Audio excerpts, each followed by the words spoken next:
SIR என்கிற வாக்காளர் பட்டியல் தீவிர திருத்த நடவடிக்கை, சிறப்பு தீவிர நடவடிக்கை நாடு முழுவதும் இன்றைக்கு பெரிய அளவில் விவாதிக்கப்படுகிற ஒன்றாக உள்ளது. இந்தியாவிலேயே முதலாக இதனை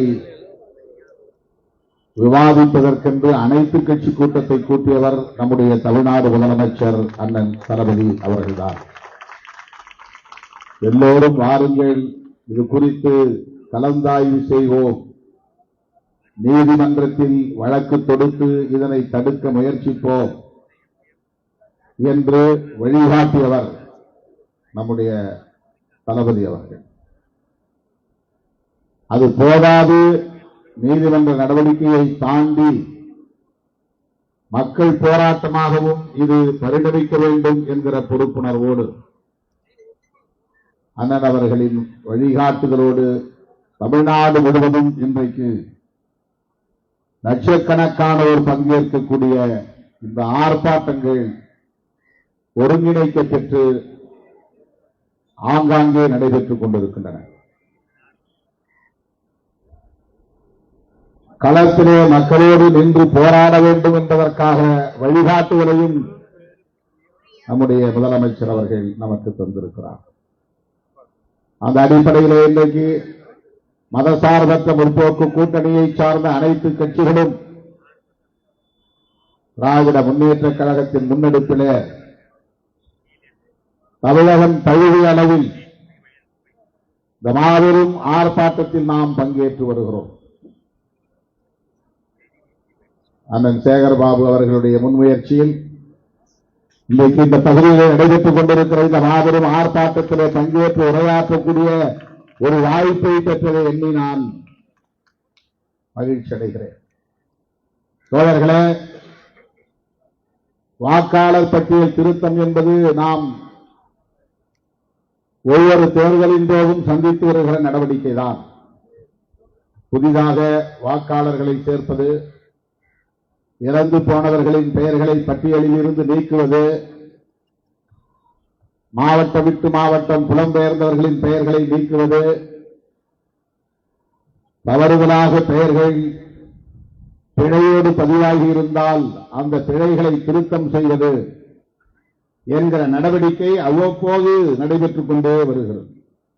தேர்தல் நடக்கும் போதெல்லாம், நாடாளுமன்ற பொதுத் தேர்தலாக இருந்தாலும் சட்டமன்ற பொதுத் தேர்தலாக இருந்தாலும், இந்த வாக்காளர் பட்டியல் சீராய்வு என்பது அவ்வப்போது நடைபெற்று வருகிற ஒன்றுதான். இது நமக்கு தெரிந்த உண்மை. தேர்தல் அல்லாத காலத்திலும் நடக்கும். அதிகாரிகள் அதை செய்வார்கள்.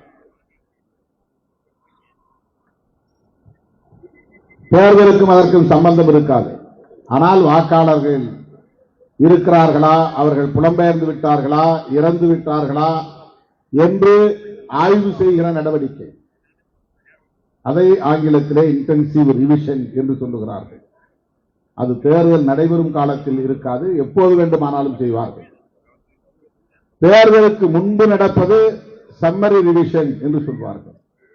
அது கட்டாயம் நடந்தாக வேண்டும். ஒவ்வொரு தேர்தலின் போதும் நடக்கும். எனவே இதற்கும் இப்போது நாம் எதிர்க்கிற இந்த எஸ்ஐஆர், ஸ்பெஷல் இன்டென்சிவ் ரிவிஷன், சிறப்பு தீவிர சீராய்வு என்பதற்கும் என்ன வேறுபாடு என்றால் மிகப்பெரிய வேறுபாடு இருக்கிறது. இந்த வேலை திட்டம் தேர்தல் ஆணையம் செய்ய வேண்டிய வேலை திட்டம் இல்லை.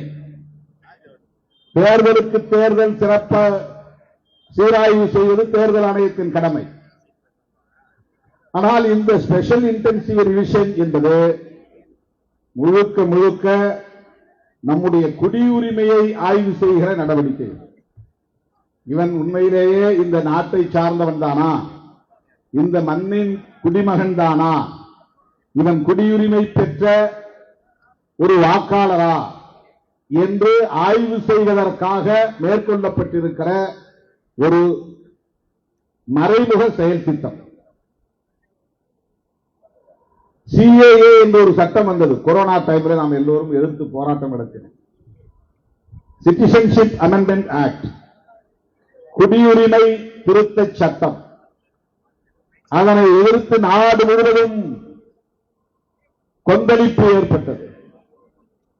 நாடாளுமன்றத்தின் இரு அவைகளிலும் நாம் அதனை கடுமையாக எதிர்த்தோம். ஆனால் கொரோனா நேரத்தில் அந்த போராட்டம் சிதறி போனது, சிதைந்து போனது. அதை தொடர்ந்து முன்னெடுக்க முடியவில்லை. சட்டங்கள் நிறைவேறிவிட்டன. அந்த சிஏஏ என்கிற சட்டத்தை அடிப்படையாக கொண்டு நேஷனல் பாப்புலேஷன் ரெஜிஸ்டர், தேசிய மக்கள் தொகை பதிவேடு, நேஷனல் ரெஜிஸ்டர் ஆஃப் சிட்டிசன்ஷிப், குடிமக்கள் தேசிய பேரேடு, இந்த இரண்டையும் உருவாக்குவது என்கிற சட்டம்.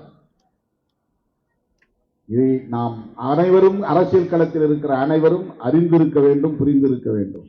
இதிலே நமக்கு ஒரு தெளிவு தேவைப்படுகிறது. பாரதிய ஜனதா கட்சி ஆட்சிக்கு வந்த பிறகு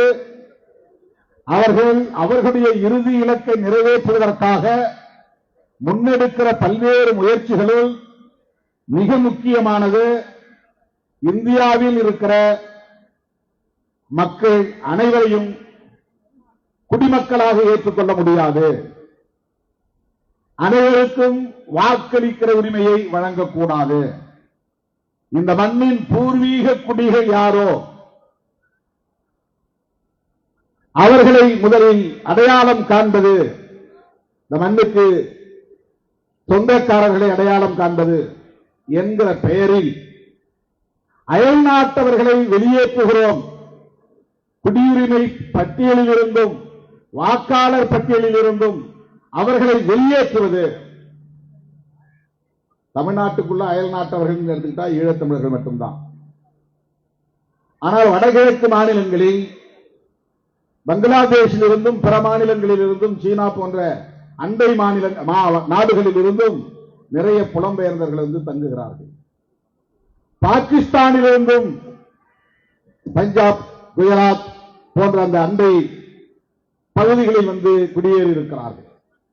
ஆகவே பாகிஸ்தானியர்களை வெளியேற்ற வேண்டும், பங்களாதேசிகளை வெளியேற்ற வேண்டும், சீனர்களை வெளியேற்ற வேண்டும், அல்லது அவர்களுக்கான குடி உரிமைகளை ஆய்வு செய்து அவர்களுக்கு வழங்கப்பட்டிருக்கிற வாக்குரிமைகளை பறிக்க வேண்டும். இது அவர்களுடைய நோக்கம். இதுல நாம் வந்து குற்றம் சொல்ல விரும்பவில்லை. இப்படி செய்வதை நாம் தவறு என்றும் சொல்லவில்லை. ஆனால் அது என்ன நோக்கத்திற்காக செய்யப்படுகிறது? யார் எங்கே வந்து குடியேறினாலும் கூட குடியேறியவர்களுக்கு ரேஷன் கார்டு கொடுக்க வேண்டும் என்பது அரசின் கடமை. அவர்கள் குடியிருக்கிற மனைக்கு மனைப்பட்டா வழங்க வேண்டும் என்பது அரசின் கடமை. அவர்கள் வசிக்கிற பகுதியிலே மின் இணைப்பு தர வேண்டும் என்பது அரசின் கடமை.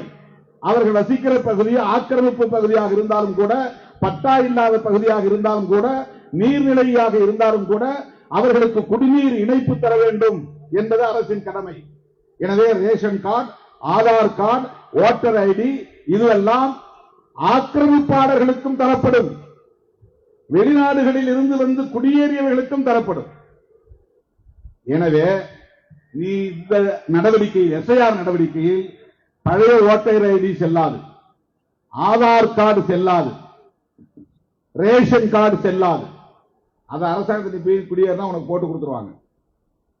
அது கொடுத்துதான் ஆகணும். ஒருத்தன் குடியிருக்கிறான், ஒரு தேசத்துக்குள்ள குடியிருக்கிறான்னா அவனுடைய அடிப்படை வசதிகளை செய்து தர வேண்டிய பொறுப்பு அரசுக்கு உள்ளது. இது வந்து புறம்போக்கு இடம், இதுல நீ வந்து வீடு கட்டி இருக்கிற, உனக்கு நான் மின் இணைப்பு தர முடியாது என்று அரசாங்கத்தால் சொல்ல முடியாது. இது புறம்போக்கு இடம், நீ ஆக்கிரமிப்பு பண்ணி இருக்கிற, உன்னை எந்த நேரத்தில் வேணாலும் நாங்க வெக்கேட் பண்ணுவோம், வெளியேற்றுவோம், அதனால உனக்கு வந்து குடிநீர் இணைப்பு தர முடியாது, ரேஷன் கார்டு தர முடியாது என்று அரசாங்கத்தால் சொல்ல முடியாது. தந்துதான் ஆக வேண்டும். எனவே அப்படி வைத்திருக்கிற இந்த ஆதார் அட்டைகளை, ரேஷன் அட்டைகளை, வாக்காளர் அட்டைகளையும் கூட நாங்கள் ஏற்றுக்கொள்ள முடியாது என்று இவர்கள் சொல்லுவதற்கு என்ன காரணம் என்றால், இதை வைத்து எங்களால் குடியுரிமையை, நீங்கள் இந்த மண்ணின் குடிமகன்தான் என்கிற அடையாளத்தை எங்களால் உறுதிப்படுத்த முடியாது. ஆகவே குடியுரிமையை உறுதிப்படுத்துவது, யார் குடிமகன் என்பதை உறுதிப்படுத்துவது. இதுதான் இன்றைக்கு பிஜேபியுடைய செயல் திட்டம். பிஜேபியின் செயல் திட்டம் என்பதை விட RSS செயல் திட்டம். செய், எதை வைத்து செய்ய வேண்டும்? இதற்கு தேர்தல் ஆணையத்திற்கு அதிகாரம் உண்டா? எலெக்ஷன் கமிஷன் ஆஃப் இந்தியா என்பது எந்த சட்டத்தின் கீழ் இயங்குகிற ஒரு நிறுவனம்? அது மக்கள் பிரதிநிதித்துவ சட்டம் என்று ஒரு சட்டம் இருக்கிறது. அந்த சட்டத்தின்படி வாக்காளர் பட்டியலை சீராய்வு செய்து அதை முழுமை செய்வதும், தேர்தலை நடத்தி கொடுத்து யார் யார் வெற்றி பெற்றார்கள் என்று அறிவிப்பதும் தான் அவர்கள் வேலை. அரசியல் கட்சியை பதிவு செய்யக்கூடிய கடமை அதற்கு இருக்கிறது. யாரும் போய் மாநில கட்சி அல்லது தேசிய கட்சி என்று அரசியல் கட்சியாக பதிவு செய்து கொள்ளலாம். பதிவு செய்து தருவது, பதிவு எண் தருவது அதனுடைய கடமை. அங்கீகாரம் வழங்குவது விதிமுறைகளின்படி அதனுடைய கடமை. இதையெல்லாம் செய்வதற்கு இந்திய அரசமைப்பு சட்டமும் அதன் அடிப்படையில் இயற்றப்பட்ட மக்கள் பிரதிநிதித்துவ சட்டமும் தான் தேர்தல் ஆணையத்திற்கு வழிகாட்டுகின்றன. ஆனால் இந்த SIR என்பது மக்கள் பிரதிநிதித்துவ சட்டத்தின்படியா நடைபெறுகிறது? இல்லை, CAA சட்டத்தின்படி நடைமுறைப்படுத்தப்படுகிறது. CAA சட்டத்தை நடைமுறைப்படுத்துவதற்கு தேர்தல் ஆணையத்திற்கும் என்ன சம்பந்தம்? இதைத்தான் நாம் கேள்வி எழுப்புகிறோம். இந்த வேலையை ஏன் தேர்தல் ஆணையம் செய்கிறது? ஒரே நேரத்தில் பல மாங்காய்களை அடிக்கிற வேலையை RSS செய்கிறது. நேரடியாக CAA சட்டத்தை நடைமுறைப்படுத்த போகிறோம் என்று சொன்னால் காங்கிரஸ், திமுக உள்ளிட்ட இடதுசாரிகள் உள்ளிட்ட எல்லா எதிர்க்கட்சிகளும் அதற்கு கடுமையான எதிர்ப்பை தெரிவிப்பார்கள், மக்கள் போராட்டத்தை நடத்துவார்கள். ஆகவே நேரடியாக அந்த சட்டத்தை நடைமுறைப்படுத்துவதற்கு பதிலாக தேர்தல் ஆணையத்தின் மூலம் நடைமுறைப்படுத்துகிற முயற்சியில் அது இறங்கியிருக்கிறது. இதைத்தான் நாம் புரிந்து கொள்ள வேண்டும். வாக்காளர் பட்டியலை சீராய்வு செய்கிறது என்கிற பெயரால் 11 ஆவணங்களை அது கேட்கிறது. முதல்ல இந்த நடைமுறை சிக்கலை பற்றி எல்லோரும் சொன்னார்கள். இந்த நடைமுறை சிக்கலுக்காக நாம் இதை எதிர்க்கவில்லை. இதை சரி செய்து விட்டால் ஏற்றுக்கொள்கிறோம் என்று பொருளாகிவிடும். மழை காலம், அதனால் வேண்டாம், சரி மழை நின்ற பிறகு செய்யலாமா? அப்படி என்றால் செய்யலாம் என்று பொருளாகிவிடும். கிறிஸ்துமஸ் காலம், எங்களால் அதில் கவனம் செலுத்த முடியாது என்று சொன்னால் கிறிஸ்துமஸ் முடிந்த பிறகு செய்யலாமா? செய்யலாம் என்று பொருளாகிவிடும். அது அல்ல. ஒவ்வொரு BLO பூத் லெவல் ஆபீசர்ஸ் அவங்க போடுறாங்க, அவங்க வீடு வீடா வந்து விண்ணப்பம் கொடுப்பாங்க. அந்த விண்ணப்பத்தை பூர்த்தி செய்து நான் இந்த நாட்டின் குடிமகன் தான் என்று உறுதிப்படுத்த வேண்டிய பொறுப்பை நம் தலையில் கட்டுகிறார்கள். இதுக்கு முன்னாடி நீ வந்து ஒரு ரேஷன் கார்டு காட்டினா வாக்காளர் பட்டியலில் உன் பேர் சேர்ந்துரும், அல்லது ஆதார் கார்டு கட்டினா வாக்காளர் பட்டியலில் உன் பேர் சேர்ந்துரும். அட்ரஸ், பேரு, அப்பா பேரு, வயசு, உனக்கு ஒரு ஓட்டர் ஐடி கொடுத்துருவாங்க. தேர்தல் நேரத்தில் ஓட்டர் ஐடி எடுத்துட்டு போனா ஓட்டு போட்டு வந்துடலாம், அவ்வளவுதான். ஆனால் இப்போ உங்க அப்பா பெயர் என்ன, அல்லது உன் கணவர் பெயர் என்ன, அல்லது உன் மனைவி பெயர் என்ன, இவர்கள் ஏற்கனவே 2002ஆம் ஆண்டு எடுக்கப்பட்ட SIR மூலம் பதிவாகி இருக்கிற வாக்காளர் பட்டியலில் இடம்பெற்றிருக்கிறார்களா அதை கண்டுபிடிச்சு பதிவு பண்ணுறான். 2002ல எங்க அப்பாவுக்கு அல்லது எங்க அம்மாவுக்கு வாக்காளர் பட்டியலில் பெயர் இருக்கா இல்லையான்னு நான் செக் பண்ணணும். அதுக்கு வந்து பூத் லெவல் ஆபீசர் வந்து உதவி செய்வாங்க. அப்படி செய்யக்கூடிய இடத்துல நெட் வேலை செய்யணும், செல்போன்ல வேலை செய்யலன்னா செய்ய முடியாது. இதெல்லாம் நடைமுறை சிக்கல். அதுல பேர் இல்லைன்னா உன் பேர் சேர்க்க மாட்டாங்க. இதெல்லாம் கைட்லைன்ஸ் உச்ச நீதிமன்றத்தில் சொல்றான். 2002 அல்லது 2003 நீ வாக்காளர் பட்டியல் தீவிர திருத்தம் நடத்தினாயா என்று கேட்டால் அதற்கு எந்த ஆதாரமும் இல்லை. சுப்ரீம் கோர்ட்ல வேணாலும் அதை எவிடன்ஸ் ப்ரூவ் பண்ண முடியல. சொல்றான், ஓரளா சொல்றான், நாங்க நடத்துறோம், SIR நடத்துறோம். 2001 தான் தமிழ்நாட்டில் எலெக்ஷன் நடந்துச்சு. 2002 நமக்கு பொருந்தாது. அதுக்கு பிறகு 2006 தான் எலெக்ஷன் நடந்துச்சு. 2002 நடந்த SIR படி அந்த வாக்காளர் பட்டியலில் பெற்றோரின் அல்லது கணவன் அல்லது மனைவியின் பெயர் இடம்பெற்றிருந்தால் அந்த விவரத்தை இந்த விண்ணப்பத்திலே பதிவு செய்ய வேண்டும். அதுக்கு அடுத்து ஒரு 12 ஆவணங்களை சொல்றான். அதுல இந்த 3 ஆவணங்கள் கிடையாது. சுப்ரீம் கோர்ட் கடுமையா கண்டிச்ச பிறகு ஆதார் அட்டையை வேணா சேர்த்துக்கலாம் ஒரு கண்டிஷனோட ஒப்புதல் கொடுத்திருக்கிறாங்க. பிஎல்ஓ அதை ரிஜெக்ட் பண்ணாலும் பண்ண முடியுங்கிற அதிகாரத்தோட, ஏற்றுக்கொண்டாலும் ஏற்றுக்கொள்ளலாம், மறுத்தாலும் மறுக்கலாம். அந்த அதிகாரத்தோடு 12வது ஆவணமா ஆதார் அட்டையை சேர்த்திருக்கிறாங்க. இதுல என்ன கேட்கிறான்னு சொன்னா, உன்னுடைய அப்பாவோ அல்லது நீயோ இந்த மண்ணின் குடிமகன் தான் என்பதை உறுதிப்படுத்துவதற்கான ஆதாரம் தேவை. சொத்து பத்திரம் இருந்தால் அதை காட்ட வேண்டும். அதுக்கு முன்னாடி பதிவாகி இருந்தால் காட்டணும். 11 ஆவணங்களும், அவன் கேட்கிற 11 ஆவணங்களும் ஆதார் அட்டை இல்லாம நீ இந்த நாட்டின் குடிமகன் தான் என்பதை உறுதிப்படுத்துவதற்கான பத்திரங்களோ அல்லது ஒவ்வொரு ஆவணங்களையோ காட்ட வேண்டும். அவன் லிஸ்ட் பண்ணிட்டான் இந்த 11 ஆவணங்களை. அதை காட்டலன்னா உன் பேர் அதில் இருக்காது, இடம்பெறாது. இத இந்துக்களும் பாதிக்கப்படுவார்கள், இஸ்லாமியர்களும் பாதிக்கப்படுவார்கள், யாரும் பாதிக்கப்படுவார்கள். ஆனால் அதை பற்றி அவனுக்கு கவலை இல்லை. அவனுக்கு தேவை என்ஆர்சி என்கிற பெயரேடு, நேஷனல் ரிஜிஸ்டர் ஆஃப் சிட்டிசன்ஸ். இந்த தேர்தலில் என்ன நடக்குதுங்கிறத பற்றி, தேர்தலில் ஜெயிக்கிறது அது வேற தில்லுமில்லு, அதுக்கு தனி, அது ஓட்டு திருட்டு, அது தனி நடவடிக்கை, அது தனி நடவடிக்கை. ஆனால் அவன் தூய்மைப்படுத்த விரும்புவது, முழுமைப்படுத்த விரும்புவது சாதாரண மக்களிடத்துல. இப்ப எங்க அம்மாவுக்கு டேட் ஆஃப் பர்த் நான் எப்படி ப்ரூவ் பண்ண முடியும்? அவங்களுக்கு அவங்க பிறந்த காலத்துல எந்த பதிவும் இல்லை. அவங்களுக்கு ஜாதகம் கூட எழுதி வைக்கல. ஜாதகம் எழுதி வச்சுட்டா கூட அதை ஒரு ஆவணமா அவன் எடுத்துக்குவானான்னு தெரியல. அந்த 11 ஆவணத்தில் அது இல்லை. இப்ப எனக்கு டேட் ஆஃப் பர்த் என்னுடைய ஸ்கூல் சர்டிபிகேட் இருக்குது. எனக்கு கார்பரேஷன் நான் பிறக்கல, அதனால எந்த ரெக்கார்டும் கிடையாது. கிராமத்தில் பிறந்தேன். எனக்கு இருக்கிற ஒரே ஆவணம் ஸ்கூல் எஸ்எஸ்எல்சி புக்ல இருக்கிறது தான். நான் பிறந்தது உண்மையிலே ஆவணி மாசம் 1ஆம் தேதி, ஆகஸ்ட் 17ஆம் தேதி. ஆனா என்னுடைய ஜாதகத்துல, என்னுடைய ரெஜிஸ்டர்ல ஜூலை 10 எழுதி வச்சிருக்கிறாங்க. ஜூலை 10, 1962. அது உண்மையான தேதி இல்லை, ஒரு தோராயமா போட்ட தேதி. அது எப்படி போடுவாங்கன்னா, அப்படி கையை பிடிச்சி காதை தொட சொல்லுவாங்க. இந்த வலது கையை எடுத்து இடது பக்கம், அல்லது இடது கையை எடுத்து வலது பக்கம் காதை தொட்டா இவனுக்கு 5 வயசு முடிஞ்சிருச்சு அப்படின்னு ஒரு தோராயமா ஒரு மாதத்தை போட்டு, ஒரு தேதியை போட்டு, அப்ப யாரு ஹெட் மாஸ்டரா இருக்காரோ அவரு போடுற தேதி தான் நம்முடைய பிறந்த நாள். அவர் விருப்பத்துக்கு அந்த மாதிரி போட்டுருவார். அப்படிதான் இப்ப எனக்கு பிறந்த தேதிக்கான ஆதாரத்தை காட்ட முடியும். என் தாய்க்கு பிறந்த தேதியை ஆதாரத்தை காட்ட முடியாது. ஸ்கூல் சர்டிபிகேட் கிடையாது. சரி, வேற ஏதாவது ப்ராப்பர்ட்டி உண்டா? எங்க பரம்பரையில யாருக்குமே சொத்து கிடையாது. எனக்கு என் பேர்லையும் கிடையாது, எங்க அப்பா பேர்லையும் கிடையாது, எங்க அம்மா பேர்லையும் கிடையாது, எங்க தாத்தா பேர்லையும் கிடையாது. சும்மா புறம்போக்கில் ஒரு 10 குடிசையில தான் எல்லாருமே வாழ்ந்தோம். எங்களுக்கு அதுக்கே பட்டா கிடையாது. நீண்ட காலமா பட்டா இல்லை. இப்ப நான் தலையெடுத்த பிறகுதான் பட்டா கொடுத்துருக்காங்க. அந்த பட்டாவுக்கான ஆதாரமும் கிடையாது. அப்படி பட்டா சீட்டு இந்த வீட்டில் இல்லை. தேடினா எடுத்துடலாம். இப்ப எங்க அம்மாவுக்கு நான் எந்த 11 ஆவணத்துல எந்த ஆவணத்தை காட்ட முடியும்? அவங்க இந்த ஊர்ல தான் பிறந்தாங்க, இந்த தேதியில தான் பிறந்தாங்க, அவங்களுக்கு இந்த வயசு என்று ஆதாரத்தை எப்படி என்னால் உறுதிப்படுத்த முடியும்? பேர் சேர்க்க முடியாது, வாக்காளர் பட்டியலில் சேர்க்க முடியாது.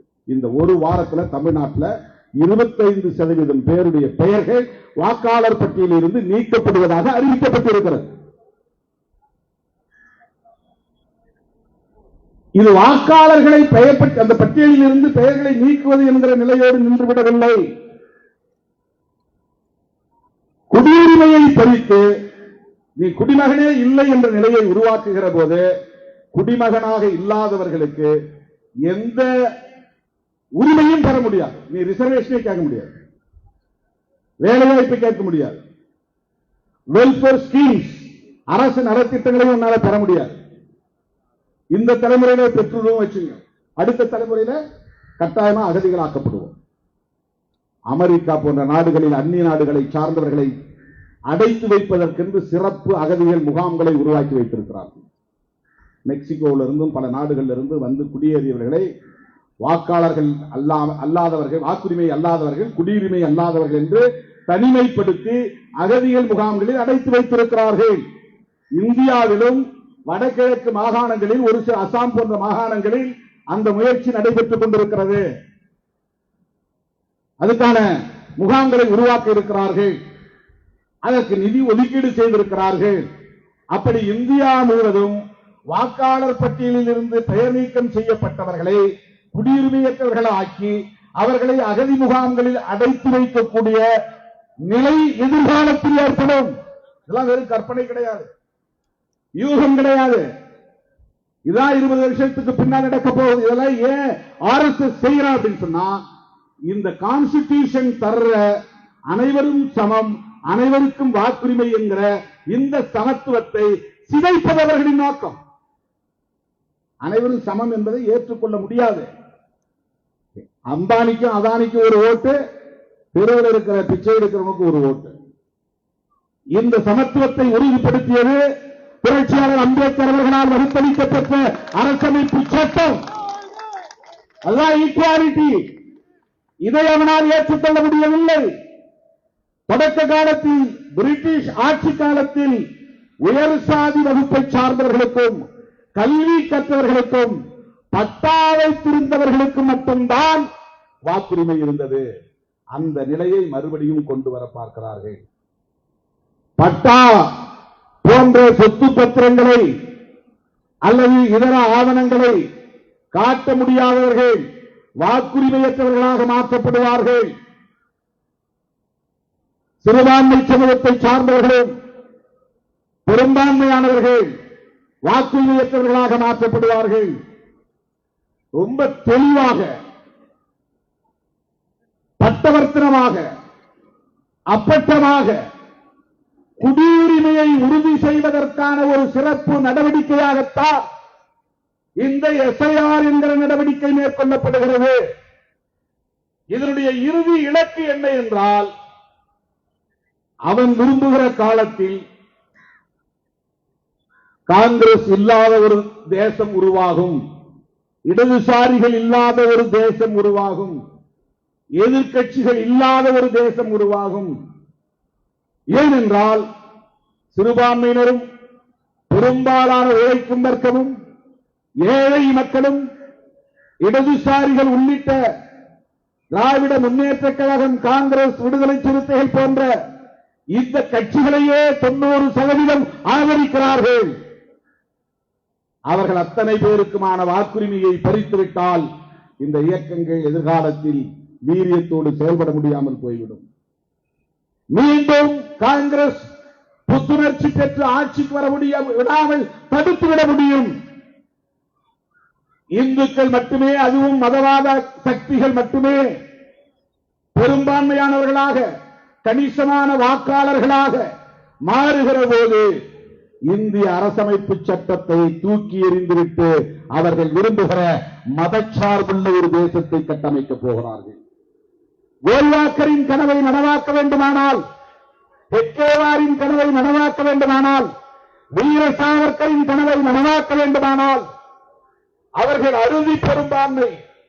இந்த மாநிலத்தில் திமுக ஆளுகிறது, கேரளாவில் கம்யூனிஸ்ட் ஆளுகிறது, மேற்கு வங்கத்தில் மம்தா பானர்ஜி, கர்நாடகாவிலே காங்கிரஸ், தெலுங்கானாவிலே காங்கிரஸ்,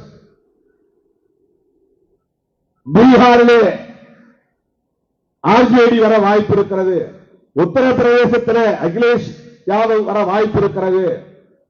இப்படி மாநிலங்களில் பிஜேபி அல்லாத பிற கட்சிகளின் ஆட்சி இருக்கிற போது அவர்களால் CAA போன்ற சட்டத்தை நடைமுறைப்படுத்துவதிலும், இந்த அரசமைப்பு சட்டத்தை தூக்கி எறிவதிலும், இந்து ராஷ்டிரா என்று அவர்கள் விரும்புகிற ஒரு தேசத்தை அறிவிப்பதிலும், மதச்சார்பே எங்கள் கோட்பாடு, அதுதான் அரசமைப்பு சட்டத்தின் உயிர்நூச்சி கோட்பாடு என்று அறிவிப்பதிலும் அவர்களுக்கு மிகப்பெரிய சிக்கல் இருக்கிறது, தடை இருக்கிறது.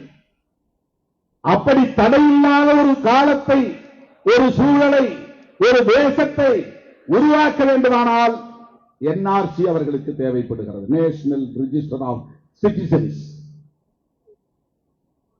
அதற்கான ஒரு நடவடிக்கையாகத்தான் தேர்தல் ஆணையத்தை பயன்படுத்தி இவர்கள் மேற்கொள்ளுகிறார்கள். இந்த தேர்தலில் தற்காலிகமாக அவர்களுக்கு பின்னடைவு ஏற்பட்டாலும் அது அவர்களுக்கு பிரச்சனை இல்லை. மாநில தேர்தல்களில் அவர்களுக்கு ஏற்படுகிற தோல்வி அவர்களுக்கு பிரச்சனை இல்லை. ஆனாலும் மாநிலங்களிலும் அவர்கள் வேரூன்ற வேண்டும், மதவாத அரசியலை வளர்த்தெடுக்க வேண்டும், மதம் சார்ந்த சக்திகளை மேம்படுத்த வேண்டும், அதற்கு சாதி வெறியர்களை ஊக்கப்படுத்த வேண்டும். சாதி அரசியல் பேசக்கூடியவர்களை வளர்த்தெடுக்க வேண்டும். அதற்காக கோடி கோடியாய் கொட்டி இறைக்கிறார்கள். சமூக ஊடகங்களை பயன்படுத்துகிறார்கள். கூலி கும்பலை ஏவுகிறார்கள். திராவிட அரசியலை வெகு மக்களுக்கு எதிரான அரசியல் என்று பரப்புகிறார்கள். பெரியாரையே கன்னடர்கள் என்று கொச்சைப்படுத்துகிறார்கள். இவையெல்லாம் அந்த நடவடிக்கைகளின் ஒவ்வொரு அங்கம் என்பதை மறந்துவிடக் கூடாது. கழகங்கள் இல்லாத தமிழகம் என்கிறார்கள். காங்கிரஸ் இல்லாத பாரதம் என்கிறார்கள். இடதுசாரிகளே எங்கள் முதன்மை எதிரிகள் என்கிறார்கள். இந்த வழக்கங்கள் எல்லாம் எந்த பின்னணியில் இருந்து வருகின்றன? ஏன் பிஜேபியை நாம் எதிர்க்க வேண்டும்? அவர்கள் சராசரி அரசியல் கட்சி அல்ல. வெறுமன மக்களுக்கு தொண்டு செய்வதற்கும் ஆட்சி அதிகாரத்திற்கு வந்து பதவி சுகத்தை அனுபவிப்பதற்கும் உருவான கட்சி அல்ல. அவர்கள் இந்தியாவை அவர்கள் விரும்புகிறபடி மாற்றி அமைப்பதற்கு, புதுப்பித்து கட்டுவதற்கு உருவாக்கப்பட்ட ஒரு பாசிச இயக்கம். மிக மிக ஆபத்தான ஒரு இயக்கம். திராவிட இயக்கம் என்று சொல்லிக் கொண்டு பாஜகவை தோளில் தூக்கி சுமக்கிறார்கள் என்று சொன்னால் அவர்கள் பெரியாருக்கு துரோகம் செய்கிறார்கள் என்பதை விட மக்களுக்கு துரோகம் செய்கிறார்கள். தமிழ்நாட்டுக்கு துரோகம் செய்கிறார்கள். மன்னிக்க முடியாத குற்றத்தை இழைக்கிறார்கள் என்றுதான் பொருள். எனவேதான் பெரியாரின் மடியில் வளர்ந்தவர், அண்ணாவின் அரவணைப்பில் வளர்ந்தவர், மொத்தவரிய கலைஞரின் அரசியல் பாசறையில் வளர்ந்தவர் அண்ணன் தளபதி ஸ்டாலின் அவர்கள் அந்த பொறுப்புணர்வோடு தான் மதசார்பற்ற முற்போக்கு கூட்டணியை தொலைநோக்கு பார்வையோடு வழிநடத்துகிறார். இந்த புரிதலோடு தான் நாங்கள் மேடையில் இருக்கிற தலைவர்கள் அண்ணன் தளபதி அவர்களோடு கைகோர்த்து நிற்கிறோம். அருமை தோழர்களே, எஸ்ஐஆர் என்பதை அவர்கள் தீவிரமாக நடைமுறைப்படுத்துகிறார்கள். அதிலிருந்து நாம் வெளியேறிவிட முடியாது. அதை புறக்கணித்துவிட்டு விலகி நிற்க முடியாது. நாமும் தேர்தலை எதிர்கொண்டுதான் ஆக வேண்டும். எனவே எதிர்க்கிறோம், நீதிமன்றத்தை நாடுகிறோம், போராட்டம் நடத்துகிறோம். என்றாலும் கூட இந்த வாக்காளர் பட்டியல் தீவிர திருத்த நடவடிக்கையில் நாம் ஈடுபட்டுதான் ஆக வேண்டும். வேறு வழி இல்லை. நம்முடைய பெயர்கள் ஒன்றும் விடுபடாமல் பார்த்துக் கொள்ள வேண்டும். பட்டியலிலிருந்து நீக்குவதற்கு இடம் கொடுத்துவிடக் கூடாது என்ற பதைப்பு நம்மிடத்திலே இருக்கிறது. அது ஒரு புறம் நாம் ஈடுபட்டாலும் கூட இந்த புரிதலோடு தான் அவர்களை மக்களிடத்திலே நாம் அம்பலப்படுத்த வேண்டும். அவர்களை எதிர்த்தாக வேண்டும். இது வெறும் முஸ்லிம்களுக்கு ஆதரவான நடவடிக்கை, கிறிஸ்தவர்களுக்கு ஆதரவான நடவடிக்கை என்று நாம் எண்ணிவிடக் கூடாது. அல்லது முஸ்லிம்களுக்கும் கிறிஸ்தவர்களுக்கும் எதிரான நடவடிக்கை, அவர்கள் எடுக்கிற நடவடிக்கை என்று நாம் இந்த அளவில் மட்டுமே புரிந்து கொள்ளக்கூடாது. இது இரண்டும் உண்டுதான். அவன் இஸ்லாமியர்களையும் கிறிஸ்தவர்களையும் இதர மத சிறுபான்மையினரையும் குறிவைத்து காய் நகர்த்துவது உண்மைதான். ஆனால் அதையெல்லாம் தாண்டி அவர்கள் ஒரு மறைமுக செயல் திட்டத்தை நடைமுறைப்படுத்துகிற முயற்சியை ஈடுபடுகிறார்கள். மதவெறி அரசியலையே உயர்த்தி பிடிக்கிறார்கள். நாம் பேசுகிற இந்த சமூக நீதி அரசியலை சிதறடிக்க பார்க்கிறார்கள், சிதைக்க பார்க்கிறார்கள். ஏழை எளிய விளிம்பு நிலை மக்களின் ஒட்டுமொத்தமாக சிறுபான்மையினர், தலித்துகள், பழங்குடிகள், பெண்கள், மாற்றுத்திறனாளிகள், மூன்றாம் பாலினத்தவர்கள் என்ற அனைத்து தரப்பு விளிம்பு நிலை மக்களுக்கும் எதிரான பிற்போக்கு வலதுசாரி அரசியலை ஏற்றி பிடிக்கிறார்கள். அதை நாம் எதிர்த்தாக வேண்டும். அதை நாம் வீழ்த்தியாக வேண்டும். அதற்கு இன்றைக்கு இந்திய அளவிலே இருக்கிற ஒரே நம்பிக்கை அண்ணன் தளபதி ஒப்புயர் கருணாநிதி ஸ்டாலின் என்று சொன்னால் அது நிலையாகாது. அவர் இன்றைக்கு ராகுல் காந்தி அவர்களுக்கு உட்பத்துணையாக நிற்கிறார். தேசிய அளவில் இந்த புரிதலோடு பிஜேபியையும் RSSையும் அவர்களின் முகத்திரையை கிழிக்கிற வல்லமை பெற்ற ஒரு பேராளுமையாக ராகுல் காந்தி இருக்கிறார். அதை அடையாளம் கண்டிருக்கிறார் அண்ணன் தளபதி ஸ்டாலின் அவர்கள். அதனால் அடையாளம் கண்ட நாங்களும் கூடவே நிற்கிறோம், தொடர்ந்து கூடவே இருக்கிறோம், ஒற்ற துறையாக இருப்போம் என்பதை சொல்லி வாய்ப்புக்கு நன்றி கூறி முடிக்கிறேன். நன்றி, வணக்கம்.